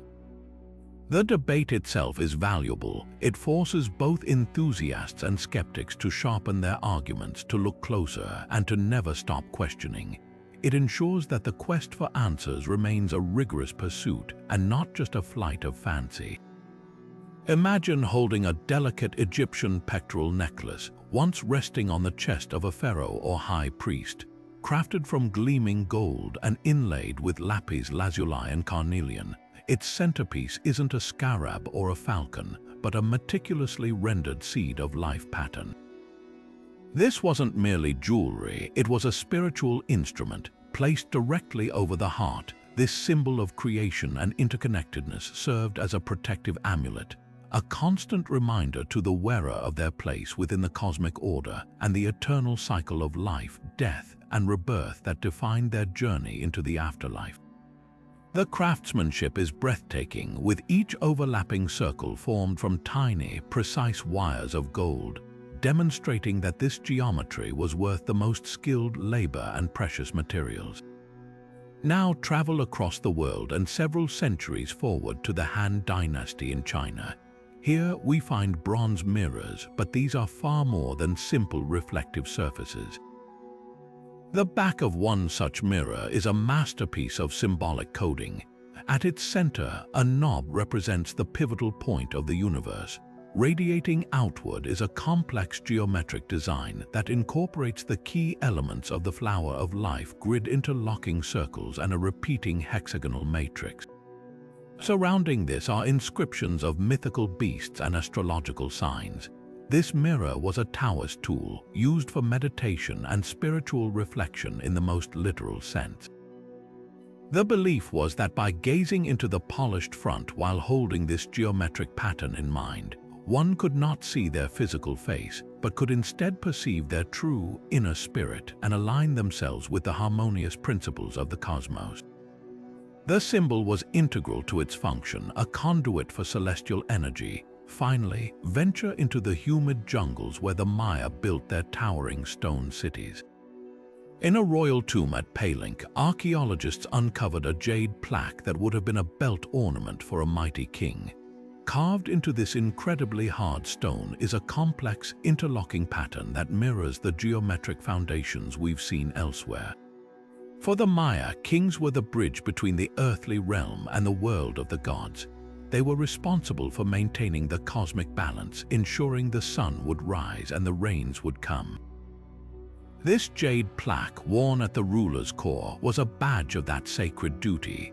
The symbol represented the very framework of reality, the layers of the upper world, middle world, and underworld, all interconnected and sustained through ritual and knowledge. It signified that the king understood the geometric underpinnings of time and space, a knowledge that allowed him to rule and intercede with the deities. Seeing this symbol appear on such a diverse range of objects, a funerary ornament, a meditative tool, and a royal insignia is what transforms a curious pattern into a powerful historical clue. In all three cases, it's found on objects of the highest possible value and spiritual significance, crafted by the most elite artisans for the most powerful members of society. It's never casual graffiti or simple pottery decoration. It is consistently reserved for items central to ritual, power, and the deepest philosophical inquiries of each culture. This isn't a case of finding a common shape like a spiral or a zigzag. We are looking at a specific, complex geometric construction, executed with precision and intention, and it is always associated with the same core ideas: the source of creation, the structure of the cosmos, and the path to spiritual knowledge. The visual case built by these artifacts, separated by oceans and millennia, is compelling. It strongly suggests that we are not looking at independent artistic experiments, but at the scattered pages of a single, ancient instruction manual for understanding the universe. This journey into the shared language of symbols inevitably leads us to a critical and often overlooked line of inquiry: the written and spoken word. If a sophisticated geometric pattern truly represents a fragment of knowledge from a lost global culture, then perhaps their stories, their myths, and their descriptions of creation also traveled with it. We must now turn from the silent stones and artifacts to listen for echoes in the world's oldest stories, searching for a common thread in the way these cultures describe the genesis of the universe, a narrative that might have accompanied the geometric blueprint. The first and most profound parallel we find is the nearly universal concept of creation emerging from a void, often described as a dark, formless, or watery chaos.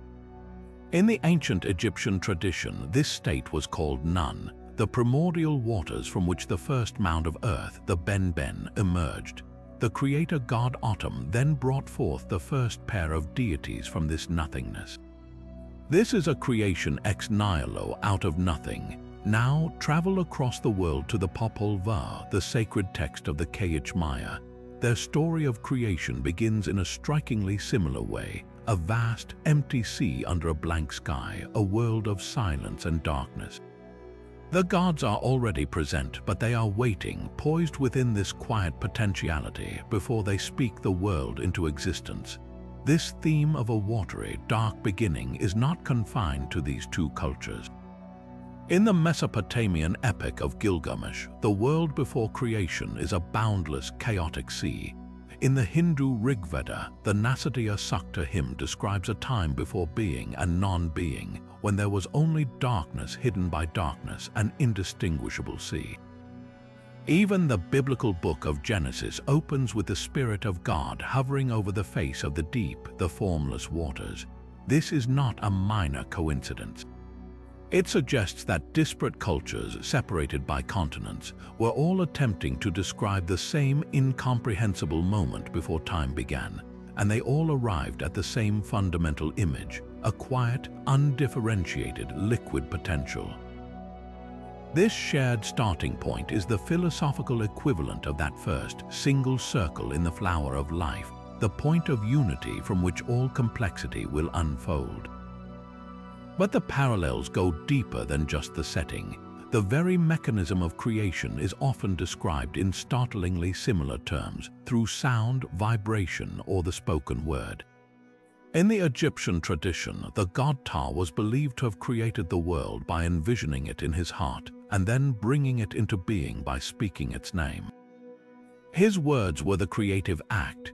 This concept of creation through divine utterance finds a powerful echo in the Maya Popol Vuh, where the gods literally speak the world into existence. They say earth, and the earth rises from the sea. They call out light, and light breaks upon the world. The power of the word is absolute.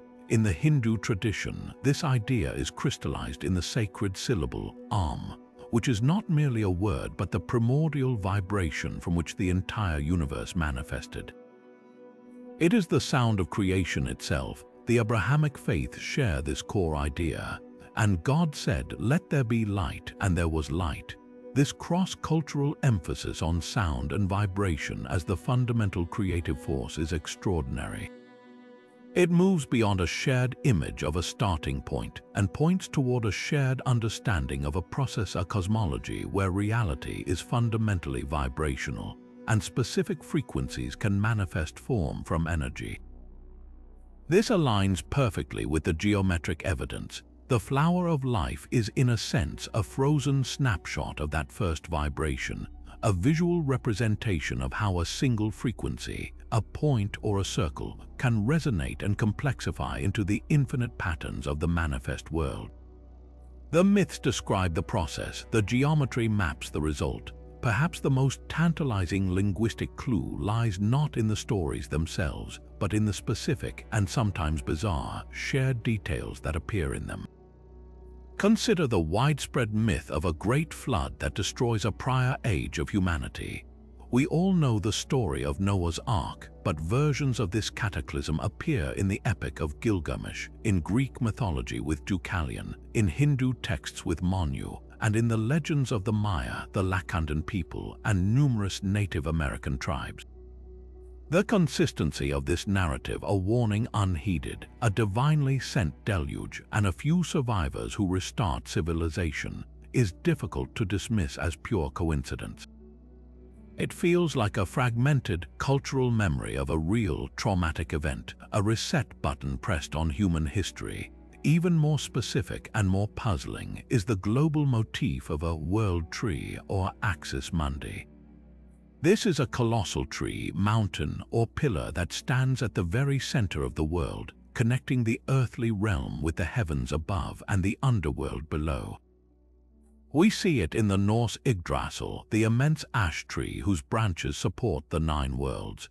We see it in the Mesopotamian ziggurats, which were literally artificial mountains meant to connect heaven and earth. It appears in the Siberian shamanic traditions, in the Hindu Bodhi tree, and in the Mayan ceiba tree, which was believed to stand at the center of the world with its roots in the underworld and its branches in the heavens. This is not just a cool idea, it is a specific cosmological model that appears again and again. It describes a universe with a defined center and layered realms, a concept that is beautifully and precisely mirrored in the concentric circles and radial symmetry of the flower of life and the Sri Yantra. The symbol becomes a two-dimensional map of the three-dimensional world tree. The myths provide the story and the structure, the geometry provides the diagram. When you find the same unique narrative details, a global flood, a central world tree, creation from watery chaos by sound scattered across cultures that supposedly never met, it begins to feel less like parallel imagination and more like different chapters of the same forgotten history book, each culture preserving a piece of the whole story, and each one accompanying it with the same geometry. Key. While mainstream archaeology offers cautious, incremental explanations for these global patterns, a bold chorus of alternative researchers has emerged, proposing a far more dramatic and interconnected vision of our ancient past.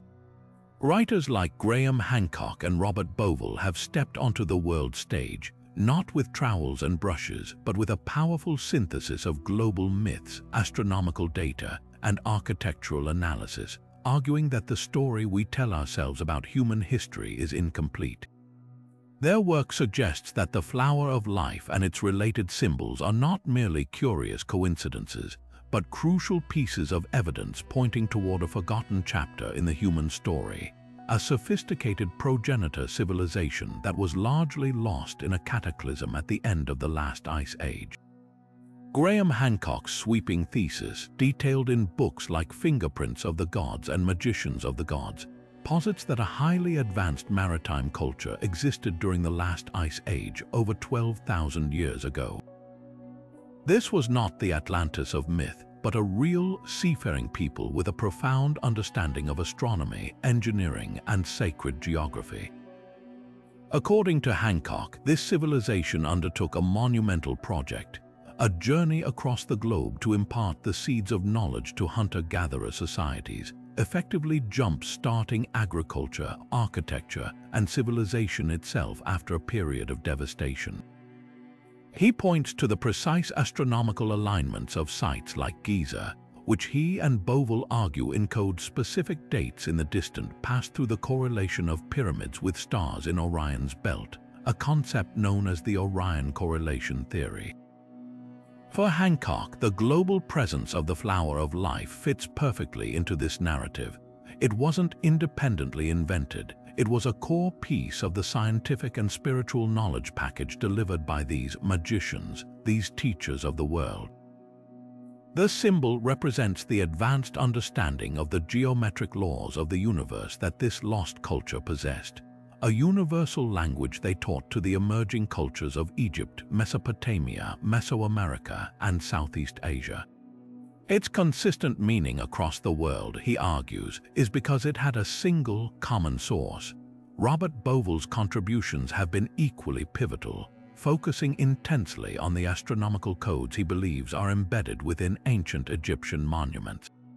His work with the Giza Plateau suggests its layout is a precise terrestrial map of the constellation Orion, as it would have appeared around 10,500 BC, a date that aligns with the proposed time of this advanced culture. This isn't just about honoring a constellation, it's about freezing a moment in time in stone, creating a permanent record of a specific epoch for posterity. Bovell would see the flower of life, particularly its placement in the Osirion, a structure he and others argue could be far older than traditionally dated, as another layer of this encoded message. The geometric pattern and the astronomical alignments are two sides of the same coin, one mapping the macrocosm of the heavens, the other mapping the microcosmic geometric code that underpins all of physical reality. Together, they form a complete scientific package, a legacy meant to survive any catastrophe. The central cataclysmic event underpinning this entire theory is what Hancock and others call the Younger Dryas impact hypothesis. This proposes that around 12,800 years ago, as the last ice age was retreating, the Earth was struck by fragments of a giant comet. This series of impacts would have triggered firestorms, mega-tsunamis, and a sudden, dramatic return to ice age conditions known as the Younger Dryas period.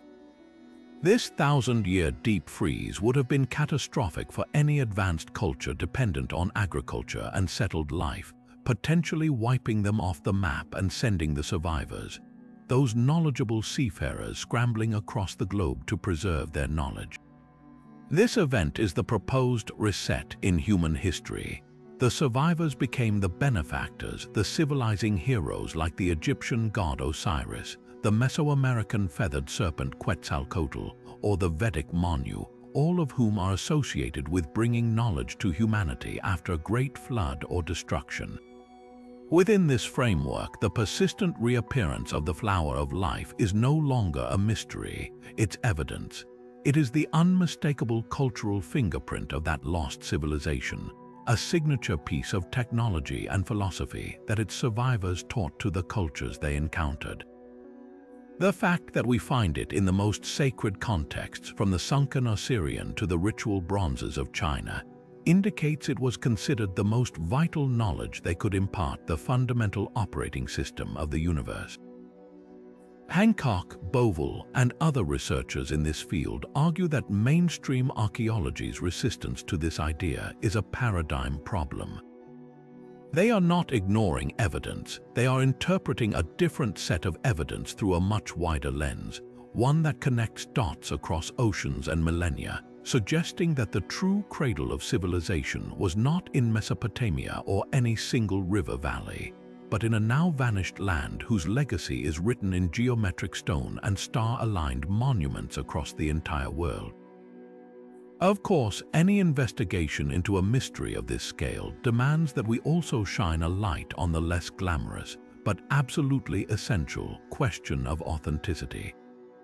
As captivating as these symbols are, we must pause and seriously consider the unsettling possibility that some of what we're seeing might not be ancient at all, but the product of forgery, honest misinterpretation, or the natural wear and tear of time.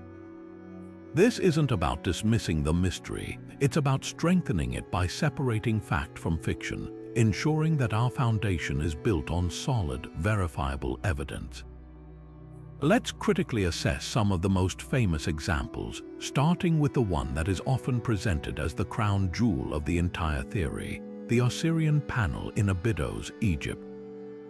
The conventional explanation from many Egyptologists offers a fascinating and surprisingly plausible alternative. They propose that what we perceive as a perfect, intentionally carved flower of life is actually a palimpsest, a term for a surface that has been written on, erased, and written on again.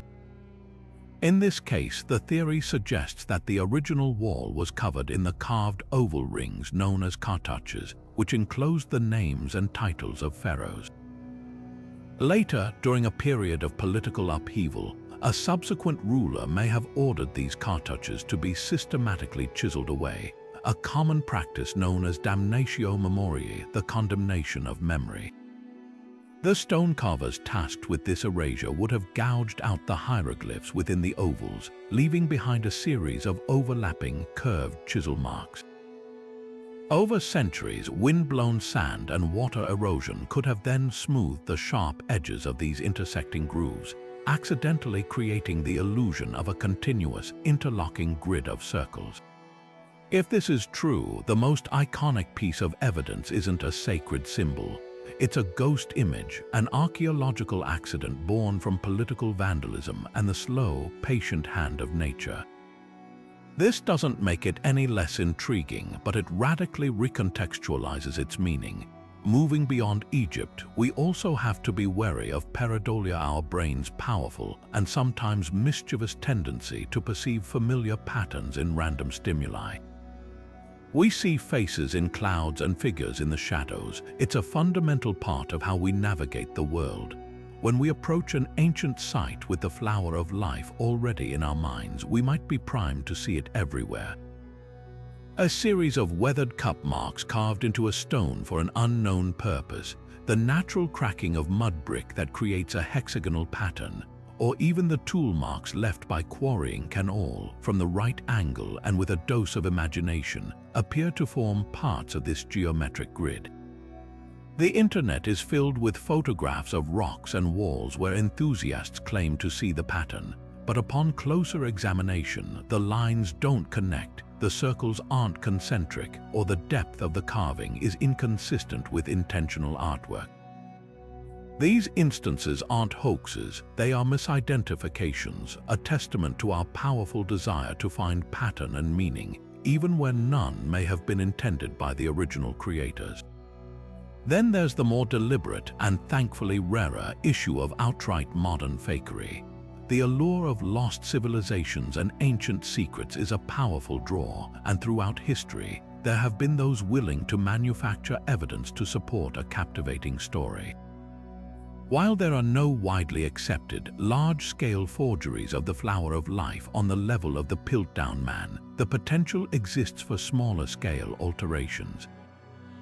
Imagine a modern enthusiast convinced of the symbol's importance, visiting an ancient site and lightly etching the pattern into a soft stone surface to complete what they believe must have been there. Or consider the reproduction of artifacts for the tourist trade.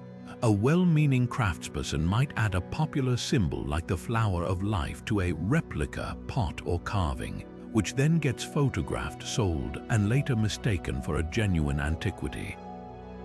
These actions, while perhaps not malicious, pollute the archaeological record and create false leads that researchers must then waste time and resources debunking. Engaging with these critical perspectives isn't a defeat for the mystery, it's how we refine it. A genuine ancient symbol that survives this rigorous scrutiny becomes infinitely more powerful. The search, therefore, must focus on examples that are unambiguous, symbols carved with clear intent and precision, found in a secure archaeological context and dated using reliable methods. The presence of the pattern in the Dresden Codex, for instance, is beyond reproach. It's part of an authenticated manuscript. Its appearance on ancient Chinese bronze vessels cast directly into the metal is also secure. By focusing our attention on these verifiable instances, we build a stronger, more credible case. The goal isn't to explain away every example, but to separate the wheat from the chaff, to distinguish the accidental ghost from the intentional message. This process of critical assessment ensures that the fascinating possibility of a shared ancient knowledge isn't undermined by dubious evidence, but is instead supported by the most rock-solid examples we can possibly find. Accepting the possibility that this symbol represents a lost global culture doesn't just add a new chapter to our history books, it demands that we tear the entire book apart and start again from scratch. If true, this theory doesn't merely push the timeline of advanced civilization back a few centuries, it shatters the foundational narrative of human progress we've held for generations. The traditional story is a neat, linear progression. Hunter-gatherers discover agriculture in the Fertile Crescent around 10,000 years ago, which leads to settled villages, which eventually grow into the first cities in Sumer and Egypt around 5,000 years ago. This is the so-called cradle of civilization model. But what if that cradle wasn't a beginning but a reboot? What if the flourishing of Sumer, the old kingdom of Egypt, the Indus Valley, and the early Maya weren't independent births but rather rediscoveries? The global presence of this geometric key suggests they might all be fragmented heirs to a much older, much grander inheritance, emerging from a long, dark age and slowly piecing together the scattered knowledge of their magnificent predecessors. The technological implications alone are staggering. We look at the precision of the Osirians' megaliths or the flawless carvings in granite and explain it away with patient labor and copper tools. But if this knowledge came from an earlier, advanced source, we might need to radically reconsider their capabilities. This wouldn't be about thousands of workers patiently pounding stone. It could point to a sophisticated understanding of science that we are only just beginning to grasp ourselves. Perhaps they possessed knowledge of resonant frequencies that could soften stone, or geometric principles that allowed them to manipulate gravity or energy fields in ways we can't yet replicate. The symbol itself might be more than a philosophical map. It could be a literal schematic for technologies we consider modern or even futuristic: harmonic energy generation, quantum field manipulation, or materials science far beyond our own. Our entire view of ancient people would shift from being primitive ancestors to being the survivors of a cataclysm, desperately trying to preserve and rebuild a world they once knew, using fragments of a science they no longer fully understood. This recalibration forces a profound rethink of human spirituality and the nature of religion itself. The world's major faiths, with their distinct rituals and stories, are often seen as separate rivers flowing from unique cultural springs. But if a single, sophisticated culture once circled the globe, their shared spiritual framework could be the common aquifer from which all those rivers ultimately drew. The consistent themes we see: creation from a watery void, a great flood, a world tree connecting realms, and gods who bring knowledge, would no longer be seen as universal archetypes bubbling up from the collective unconscious, but as the cultural fossils of a once unified global belief system. This wasn't primitive sun worship or animism. It was a sophisticated, science-based spirituality that understood the universe to be vibrational, geometric, and conscious. The division we see between science and religion, a relatively modern concept, would vanish. For this lost culture, and for the ancients who inherited their knowledge, the two were inseparable. To study geometry was to pray. To chart the stars was to understand the mind of God. Their temples were not just places of worship, they were functional power plants, astronomical observatories, and universities of consciousness, all built according to a sacred geometric code that unified the macrocosm with the microcosm. Ultimately, the most humbling and transformative implication is what it says about us. For centuries, our world has been profoundly Eurocentric and linear, painting a picture of humanity slowly climbing from ignorance to enlightenment, with Western civilization leading the way. This theory completely inverts that pyramid. It suggests that our current technological age is not the pinnacle of human achievement, but perhaps just the first time we've come close to matching the heights reached once before in the deep past. We might not be the pioneers, but the rediscoverers. This isn't a cause for despair. It's a breathtaking invitation to humility and wonder.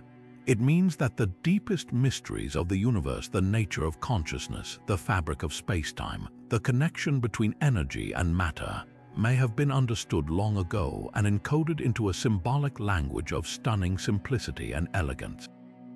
Our frantic, materialistic search for answers through particle colliders and space telescopes might be leading us right back to the very truths those ancient artists carved in stone.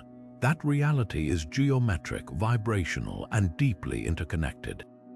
Recognizing this wouldn't rewrite just our history. It would redefine our future, reconnecting us with a forgotten part of our own potential and offering a wiser, more harmonious path forward, one that was mapped out for us millennia ago, waiting for the day we would be ready to understand it again. So where do we go from here? The mystery of this shared symbol is far from solved, but for the first time we possess the tools and the growing collective will to genuinely pursue answers on a global scale. The future of this investigation is unfolding right now, powered by a new generation of technology that is allowing us to see through forest canopies and beneath the waves, revealing a hidden world our predecessors could only speculate about. Take LiDAR, for instance. This laser-based radar technology is fundamentally rewriting the history of the Americas. By flying over the dense jungles of Guatemala and Mexico, archaeologists are effectively digitally strip mining the vegetation to reveal the ground below, and what they're finding is astonishing. Vast, interconnected urban complexes, sprawling networks of roads and canals, and thousands of previously unknown structures are coming to light at sites like the Mirador Basin. This isn't just adding a few new buildings to the map, it's revealing the true scale and sophistication of these early civilizations. As these newly discovered sites are carefully excavated, what are the odds that we'll find more examples of this geometric code etched into newly uncovered stelae or painted onto temple walls?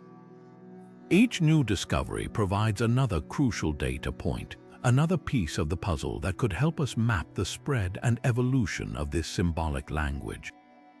And while we're scanning the jungles, another frontier is opening up deep underwater.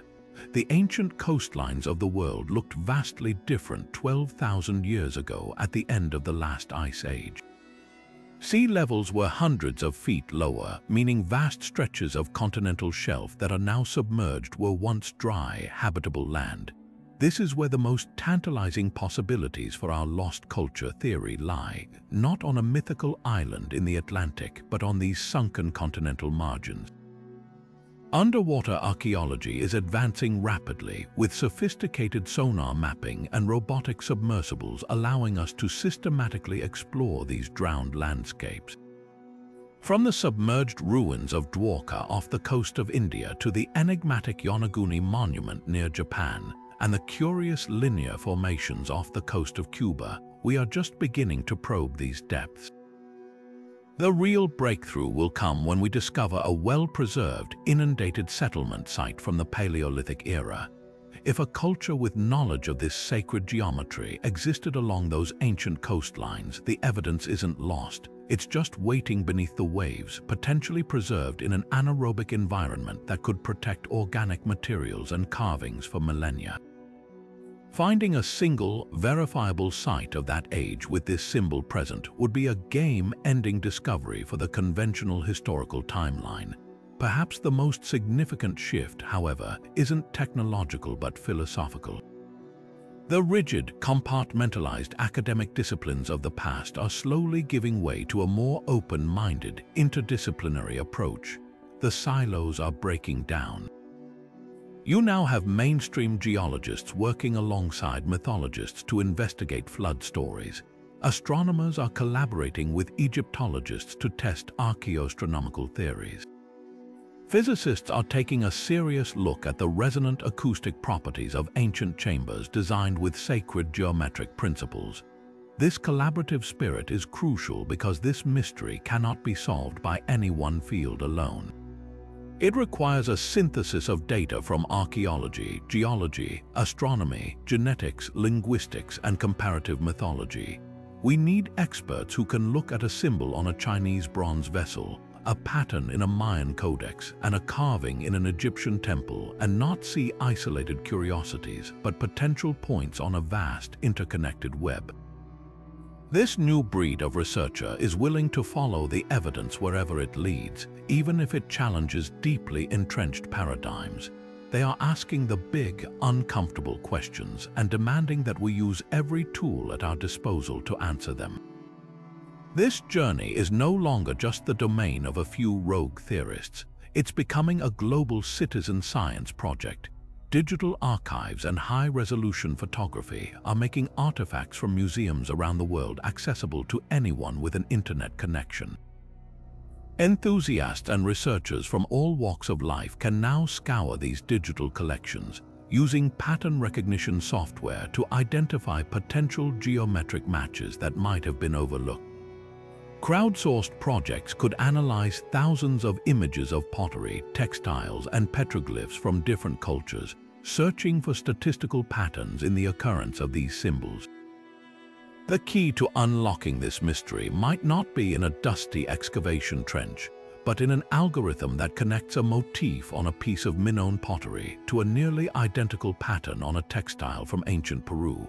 A connection no single human scholar could possibly have made by memory alone.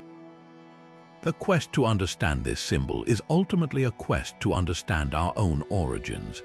It pushes us to reconsider the narrative of human history, not as a linear climb from simple to complex, but as a story that may contain forgotten peaks of achievement, catastrophic collapses, and long periods of forgetting.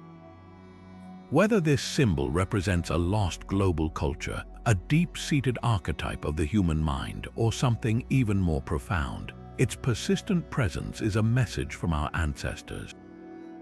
It is a challenge passed down through the ages, carved in stone and cast in bronze, urging us to look deeper, to think bigger, and to remember that the world is far more mysterious and interconnected than we have ever dared to imagine. The greatest discoveries are not behind us in the recorded past. They are waiting just ahead in the uncharted jungles, on the unexplored seabeds, and in the collaborative, open-minded spirit of a new generation of explorers. The next chapter of this ancient mystery is being written right now. We have journeyed across continents and through millennia, from the sunken, granite halls of Egypt's Osirion to the ritual bronze vessels of ancient China, from the astronomical codices of the Maya to the spiraling stones of Celtic Newgrange and the metaphysical machinery of the Indian Sri Yantra. In every sacred space, on every object of profound power, the same intricate geometric whisper emerges. The sheer weight of this global evidence is staggering.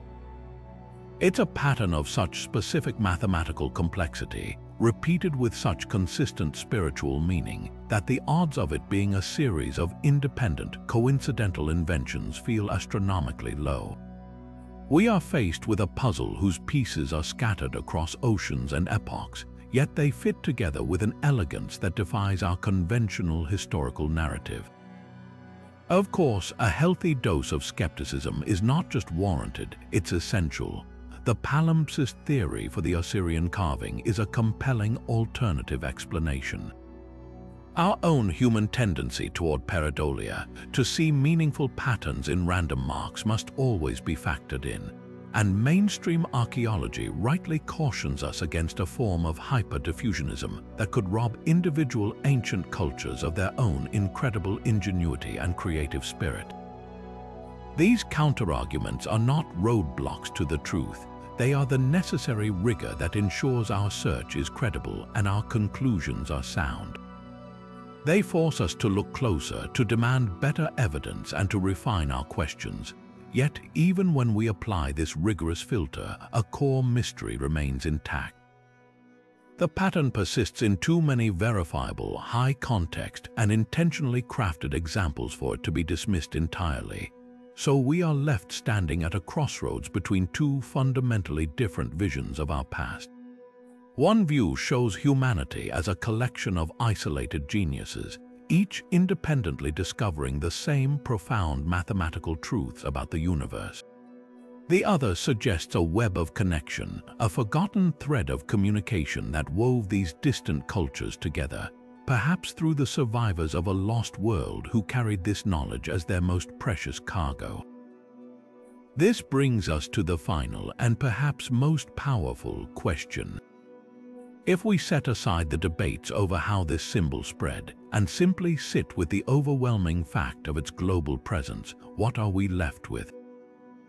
Could the mere existence of this repeated, complex pattern be the single biggest clue we have to humanity's forgotten, unified origins? Not a unity of empire or conquest, but a unity of knowledge, a shared understanding that the universe is built on a foundation of geometry, vibration, and sacred connection. This symbol could be the enduring signature of that first global civilization, their final lesson to us, carved in stone and cast in metal. A reminder that before we were Egyptian or Chinese or Maya, we were something else. We were the inheritors of a cosmic blueprint, and the echoes of that forgotten inheritance are still visible today, hiding in plain sight. So the next time you visit a museum or see a documentary on ancient ruins or even look at the intricate patterns in nature around you, I encourage you to look a little closer. See if you can spot the language of circles and lines. Become an active participant in this greatest of all cold cases. What might you discover in the architectural details of an old church, the design on an heirloom tapestry, or the layout of a local stone circle? This isn't just about academics in distant labs. It's a mystery that belongs to all of us. Share what you find. Let's continue this conversation down in the comments. Your observation could be the next piece of the puzzle, helping us all to finally listen to the whisper that has been waiting for us patiently for 12